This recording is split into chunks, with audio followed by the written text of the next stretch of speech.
لیکن اولاد بھی آخری انسان ہے، اس کے بھی کچھ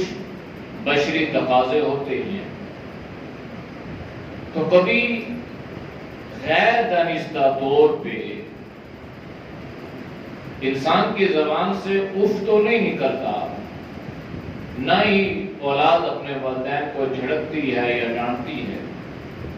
لیکن کبھی دل میں انسان کے کوئی ملال یا کوئی پریشانی یا کوئی ایسی چیز والدین کے بارے میں پیدا ہو جاتی ہے، دکھ ہو گیا، پریشانی ہو گئی، یا انسان یہ سوچتا ہے کہ میرے باپ کو یا میری ماں کو یوں نہیں کرنا چاہیے تھا، اس میں اظہار نہیں کرتا، زبان سے نہیں کہتا، نہ ہی کسی کو شکایت کرتا، اس کے دل میں ایک خیال اور ایک تصور پیدا ہوتا ہے، تو اس کا اللہ نے ذکر یوں فرمایا ربکم اعلم بما فی نفوسکم، تمہارا رب خوب جانتا ہے،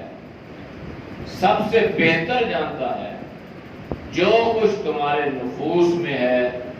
جو تمہارے اندر ہے، جو تمہارے دل میں ہے، یعنی تمہارے خیالات سے بھی تمہارا اللہ آگاہ ہے۔ اس پر مفسرین نے لکھا ہے کہ انسان کے دل میں اگر کوئی خیال پیدا ہوا، کوئی تصور پیدا ہوا، کوئی برائی پیدا ہو گئی، یا انسان نے کسی چیز کو محسوس کر لیا لیکن اس کا اظہار انسان نے زبان سے نہیں کیا، تو شرعی طور پر اس پر مواخذہ نہیں ہے، اس پر پکڑ نہیں ہے۔ ہاں اگر وہ دل کی وہ بات، وہ دکھ یا وہ کرب، اس کا اظہار انسان زبان سے کر دے، کسی کو برا کہہ دے، کسی کو اچھا کہہ دے، یا اس کی زبان سے نکلے ہوئے الفاظ سے اس کے والدین کو تکلیف یا دکھ پہنچے، تو اس پر مواخذہ اور اس پر پکڑ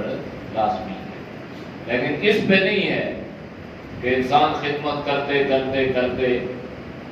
کبھی باپ نے جھڑک دیا اور بیٹے کے دل میں یہ بات پیدا ہو گئی کہ دیکھو میں اپنے باپ کی اتنی خدمت کرتا ہوں، اتنی خدمت کرتا ہوں، میرا باپ پھر بھی مجھ سے راضی نہیں ہوتا۔ تو اس طرح کی باتیں بشری تقاضے ہیں، انسانی فطرت ہے، تو اگر یہ دل میں پیدا ہو جائے تو اللہ نے فرمایا ربکم اعلم بما فی نفوسکم، تمہارا رب تمہارے نفوس کو، تمہارے دل میں پیدا ہونے والے خیالات اور وسوسوں کو خوب جانتا ہوں۔ ان تکونوا صالحین فانہ کان للأوابین غفورا۔ اب انسان کے دل میں کوئی ایسی بات پیدا ہو گئی، لیکن کچھ ہی دیر بعد اسے اس بات کا ادراک ہو گیا یا شعور پیدا ہوا کہ میرے دل میں یہ جو خیال پیدا ہوا تھا اپنے ماں باپ کے بارے میں، یہ ٹھیک نہیں تھا، ایسا نہیں ہونا چاہیے۔ تو اللہ فرمان ان تکونوا، اگر ہو صالحین، نیکوکار، پرہیزگار، فَإِنَّهُ كَانَ، پس ہے بے شک، لِلْأَوَّابِينَ، اواب کہتے ہیں رجوع کرنے والا، توبہ کرنے والا۔ اسی لیے نماز مغرب کے بعد کہ جو 6 نوافل ہیں ان کو بھی اوابین کہا ہے، رجوع کرنے والا، اللہ کی طرف اپنی توجہ مبذول کرنے والا، جس کو کہتے ہیں اواب۔ تو فرمایا کہ پھر انسان کے دل میں خیال پیدا ہوا کہ نہیں، مجھے یوں نہیں کرنا چاہیے تھا، اس پہ انسان نے استغفار کیا، رجوع الی اللہ کیا، تو اللہ فرما رہے ہیں غفورا، پھر وہ اپنے اللہ کو مہربان پائے۔ یعنی ایسا نہیں ہے کہ دل کے مواقع پر یا دل کے خیالات پر بھی اللہ انسان کو پکڑے۔ اللہ انسان کے حالات سے، انسان کے دل کی باتوں سے، دل کے ارادوں سے بھی اللہ آگاہ ہے، اس لیے اللہ نے انسان کی کمزوری کو بھی سامنے رکھا اور اس کے بارے میں بھی فرما دیا کہ اگر کوئی آدمی رجوع الی اللہ کرتا ہے تو وہ اپنے رب کو بڑا مہربان پاتا ہے، اللہ اس کو بخش دیتا ہے، اللہ اس کی مغفرت فرما دیتا ہے۔ تو اصل جو گناہ ہے، گناہ، اس کی تعریف اللہ کے نبی نے یوں فرمائی، الاثم ما حاک فی صدرک، گناہ یہ ہے کہ جو انسان کے دل میں کھٹکے، جس پر انسان کو دکھ اور کرب ہو اور انسان اپنے طور پہ شرمندہ ہوتا رہے، وَكَرَهْتَ أَن يَطَّلِعَ عَلَيْهِ النَّاسِ، اور وہ اس بات سے ڈرتا رہے اور اس بات کو پسند نہ کرے کہ میرے اس عمل کو لوگوں کو اطلاع ہو جائے، تو فرمایا کہ یہ گناہ ہے۔ تو اس لیے اس کا جو تعلق ہے نا وہ دل کے ساتھ ہے۔ تو دل میں خیال پیدا ہو جائے، وسوسے پیدا ہو جائے، کسی کے بارے میں کوئی برائی پیدا ہو جائے، تو اس پر انسان کا مواخذہ نہیں ہے۔ حسد اور گمان یہ الگ چیز ہے۔ حسد جو ہے نا یہ ایسی، اس کا تعلق بھی انسان کے دل کے ساتھ ہے، لیکن یہ انسان برابر اس حسد میں مبتلا رہتا ہے اور اس کے دل میں یہ خیالات پیدا ہوتے رہتے ہیں کہ یہ جو نعمت ہے نا یہ اللہ نے اس کو کیوں دی ہے، یہ نعمت اللہ مجھے دیتا، یہ مال اس کو کیوں مل گیا مجھے ملتا، یہ چیز اس سے کیوں مل گئی مجھے ملتی۔ تو اصل میں جو حسد کرنے والا ہے نا یہ اپنی نیکیوں کو برباد کرتا ہے، اس کا فائدہ کوئی نہیں ہے، بلکہ جس کے پاس جو نعمت انسان دیکھے اس کو دعا دے اور یہ کہے کہ اللہ اس کو یہ نعمت خیر اور سلامتی کے ساتھ عطا فرمائے، عافیت کے ساتھ اللہ اس کو یہ نعمت استعمال کرنے کی توفیق عطا فرمائے، نہ کہ دل میں یہ تمنا کرتا رہے کہ یہ نعمت اس سے ختم ہو جائے، اس سے چھن جائے، یہ گھر، یہ گاڑی، یہ مکان، یہ دولت اور یہ ساری چیزیں مجھے مل جائیں۔ حالانکہ نعمت براہ راست اللہ عطا فرمانے والا ہے۔ اللہ کے نبی نے فرمایا واللہ موتی و نہ قاسم، اللہ عطا کرنے والا بے تقسیم کرنے والا۔ تو حسد کرنے والا اصل میں اللہ کی تقسیم پہ راضی نہیں ہوتا۔ بغض اور گمان جو ہے اس کا تعلق بھی انسان کے قلب کے ساتھ ہے، دل کے ساتھ۔ خام خواہ کسی کے بارے میں اپنے دل میں کوئی برائی یا کوئی غلط بات بٹھا دینا اور اپنے رویے، زبان سے اظہار نہیں کر رہا لیکن اپنے رویے سے وہ اپنے معاملات کا اظہار کر رہا ہے۔ جس کے دل میں کسی کے بارے میں برائی پیدا ہو جائے نا تو وہ اس کو سلام تو کر دے گا لیکن وہ سلام اس کو دل سے نہیں کرے گا، یا اس کے ساتھ صحیح طریقے سے مصافحہ نہیں کرے گا، یا معانقہ نہیں کرے گا، یا صحیح طریقے سے اسے ملے گا نہیں، بس سرسری طور پہ۔ پھر انسان میں تو اس سے موہ نہیں لگاتا، میں تو اس کو دیکھنا پسند نہیں کرتا، میں تو اس کی جو ہے اس کے ساتھ بات چیت کرنا، اس کے ساتھ بیٹھنا پسند نہیں کرتا۔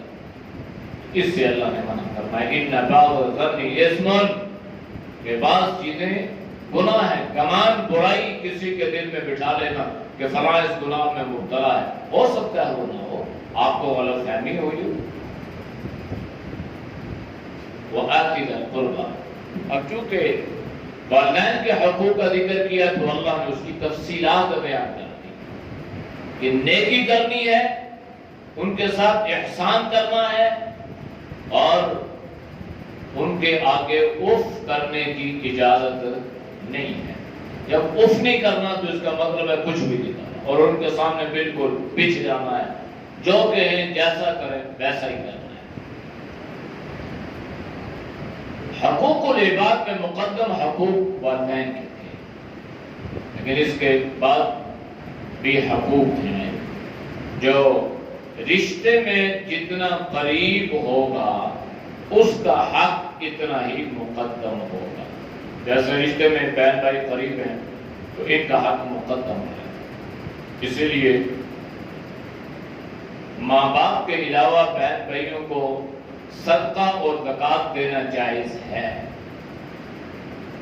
ایک اصول اور ایک ضابطہ یہ ذہن میں رکھیے گا کہ اصول اور فروع، اصول کہتے ہیں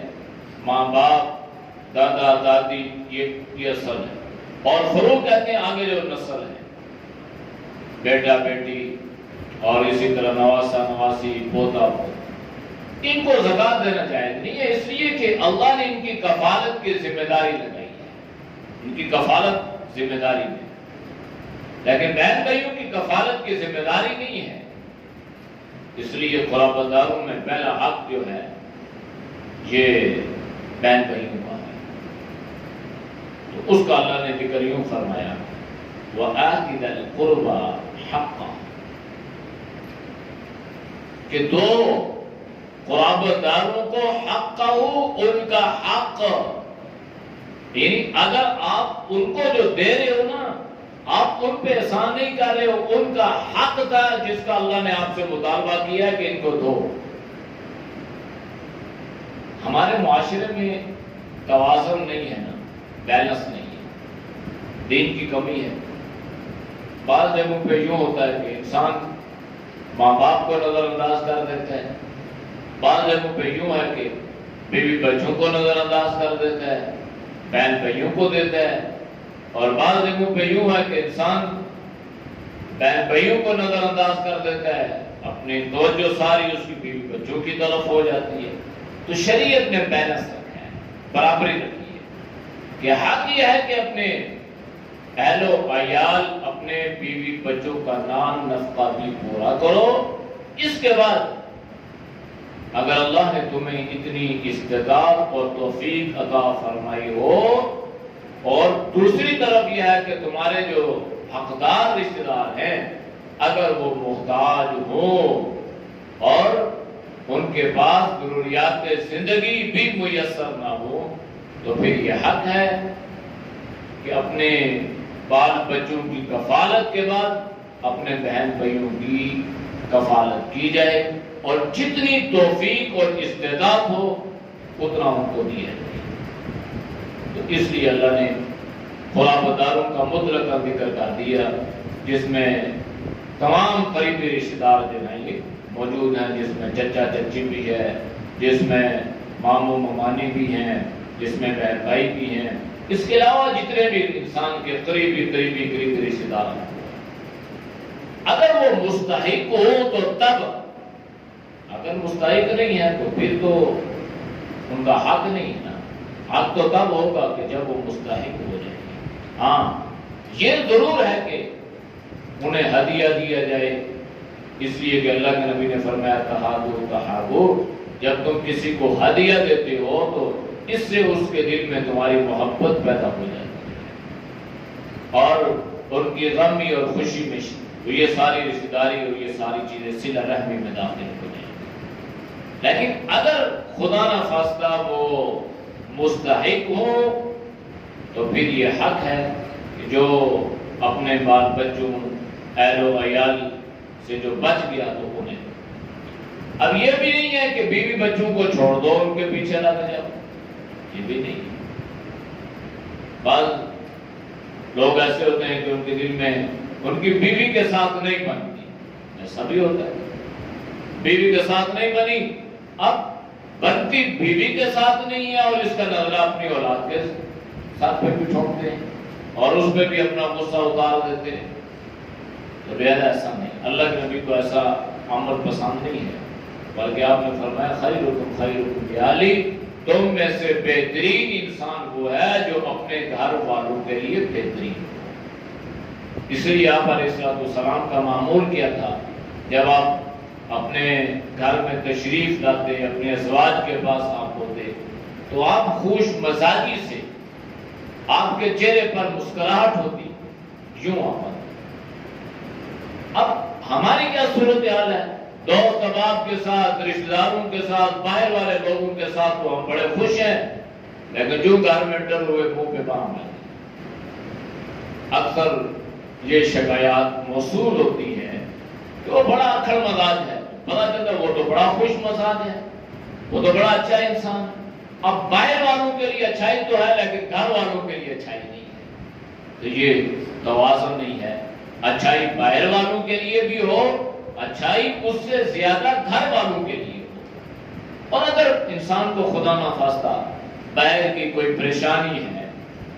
تو اس کے باوجود فرمایا کہ جب گھر میں آؤ تو آپ کے چہرے پر مسکراہٹ ہو،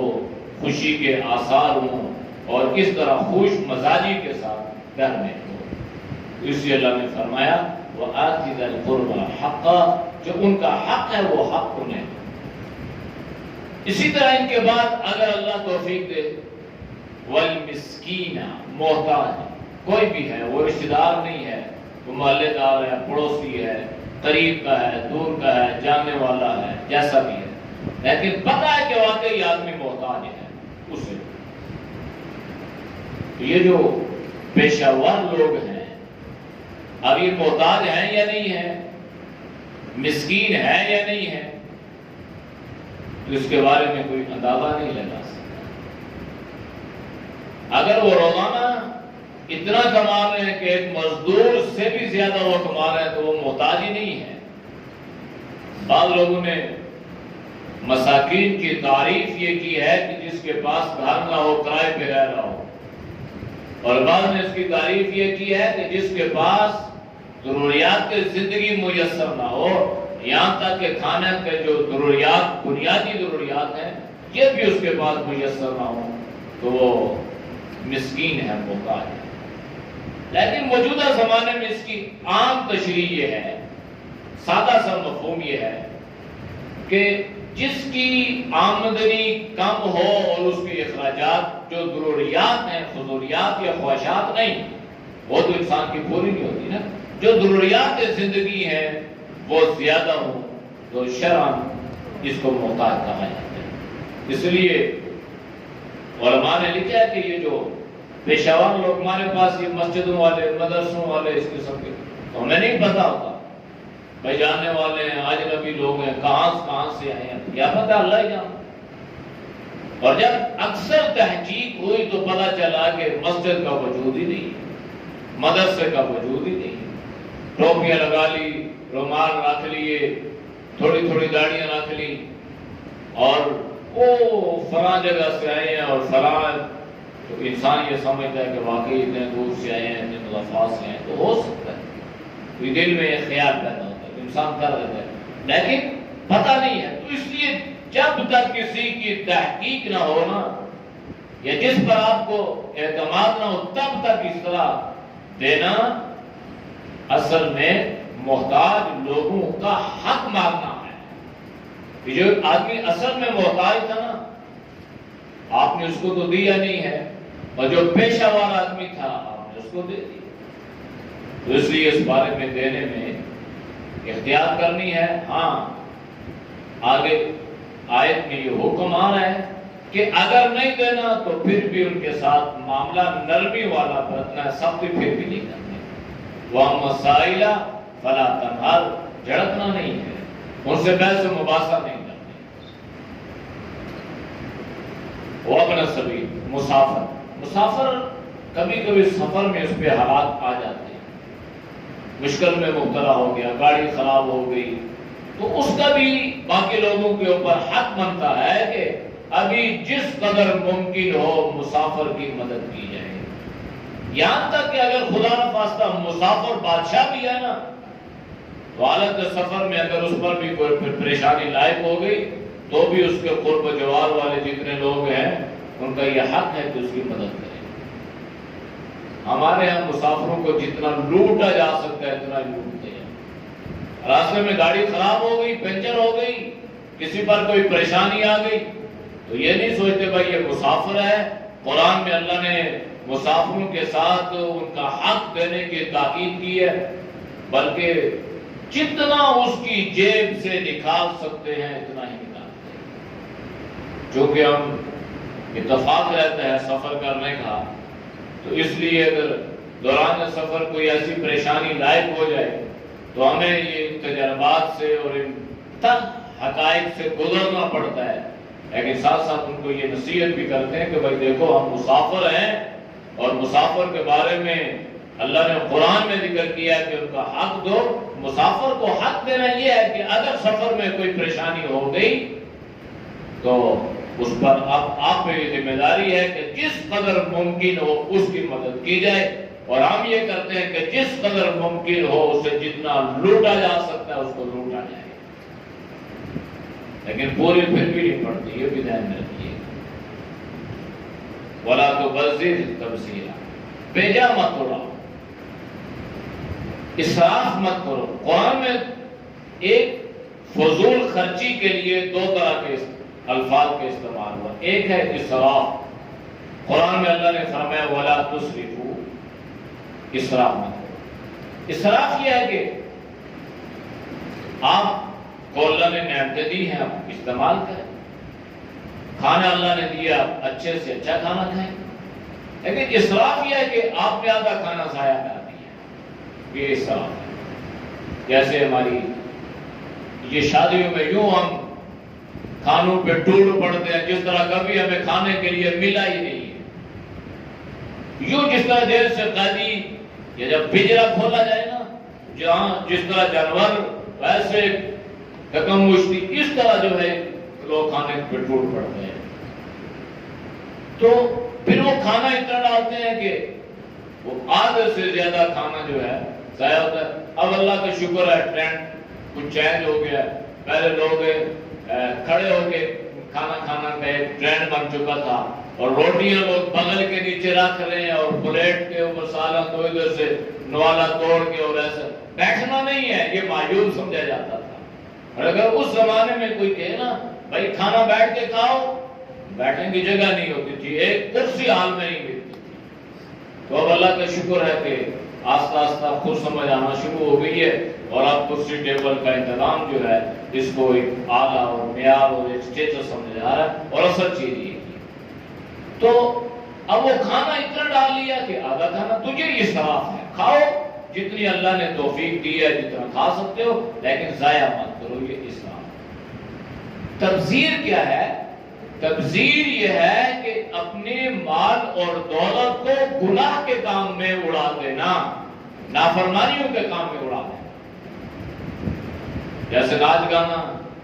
یہ گناہ کا کام ہے۔ شادیوں بیاہوں پہ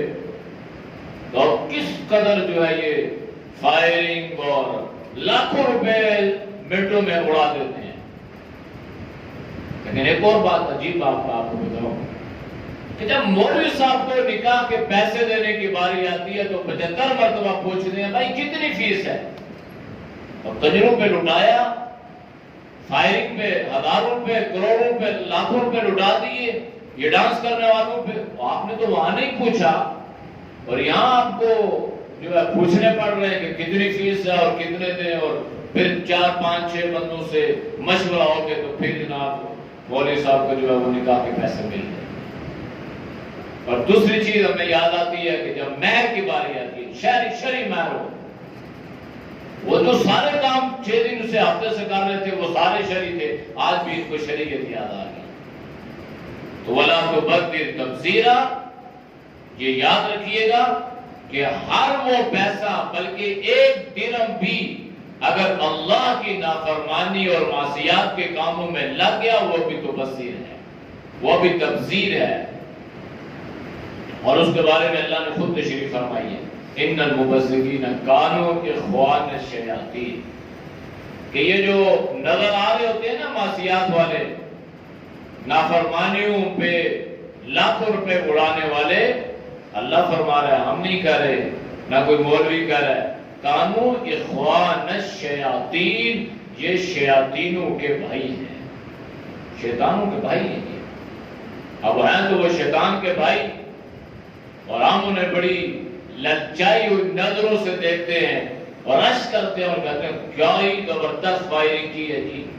کیا ہی مزہ آ گیا، کیا ہی لطف آ گیا جی، کیا ہی ڈانس ہوئی، گھوڑوں نے ایسے ایسے، یہ سارے تبصرے کرتے ہیں۔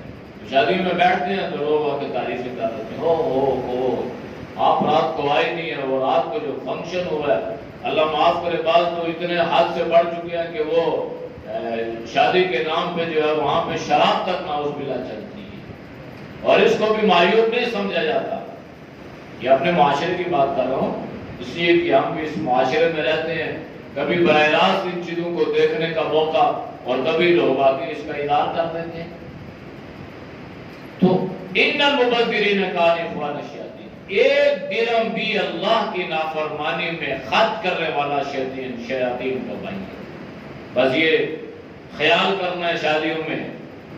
وہ انسان جو ہے نا ساری زندگی کماتا ہے، باپ ساری زندگی اولاد کی تربیت کرتا ہے، اور بیوی ساری زندگی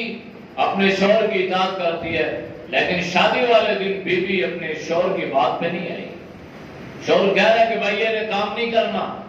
یہ کرنا ہے، یہ بھی ماتم والا گھر ہے، شادی والا گھر ہے، ہم یہ بھی کریں گے، یہ بھی کریں گے، یہ بھی کریں گے۔ بھائی شادی خوشی کا اظہار شریعت میں منع نہیں ہے۔ آپ اچھے ہوٹل پہ اگر اللہ نے توفیق دیا آپ کریں، اچھا لوگوں کو کھانا کھلائیں، اللہ نے توفیق دیا کریں، عورتیں اچھا لباس پہنے،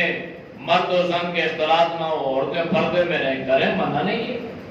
لیکن شریعت کی حدود اور قیود کی پاسداری لازمی ہوتی ہے ہر جگہ پہ۔ تو اس لیے وَقَانَ الشَّيْطَانُ